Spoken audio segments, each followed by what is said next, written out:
அல்லாஹு ரப்புல் ஆலமீன் ஒரு சிலரை விசாரிக்கிற முறையை பற்றி ரசூலுல்லாஹி ஸல்லல்லாஹு அலைஹி வஸல்லம் சொன்னார். சுப்ஹானல்லாஹ். இதான் விசாரணையுடைய அகோரம் இப்படித்தான் இருக்கு. ஒரு சிலரை விசாரிக்கிற முறை பற்றி ரசூலுல்லாஹி ஸல்லல்லாஹு அலைஹி வஸல்லம் சொன்னார். அல்லாஹ் ரப்புல் ஆலமீன் அழைப்பான், ஒரு திரையிடுவான். அந்த திரை பல கோடி மக்களை விட்டும் இவரை மறைத்து விடும். அந்த திரை பல கோடி மக்களை விட்டு மறைத்து விடும். ரசூல் ஸல்லல்லாஹு அலைஹி வஸல்லம் சொன்னார்கள், அல்லாஹ் அந்த பாவங்களை எல்லாம் ஏட்ட எடுத்து போடுவான். ஏட்ட கையில் எடுப்பான். அத்தஅரிஃபு தம்ப கதா, இந்த பாவம் உனக்கு ஞாபகம் இருக்கிறதா என்று கேட்பான் அல்லாஹ்.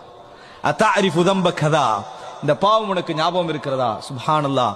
அன்புள்ள அல்லாஹ்வுடைய விசாரணை நினைச்சு பாருங்க பாவம். அந்த நிமிடத்துல நம்ம தப்பு வைக்க எந்த சந்தர்ப்பம் இல்லைன்னா எப்படி இருக்கும்? அத்தஅரிஃபு தம்ப கதா, அல்லாஹ் கேட்டுக்கண்ட ரசூல் அங்க சொல்றாங்க, என்ன பதில் சொல்வார் தெரியுமா? ஐ நஅம் ரப்பி, ஐ நஅம் ரப்பி, இறைவா தெரியும், ஏற்றுக்கொள்றேன். ஹத்தா இதா கர்ரரஹு பிதுனூபிஹி, ஒவ்வொரு பாவமா சொல்லி சொல்லி அவனை ஏற்றுக்கொள்ள வைப்பான்ல.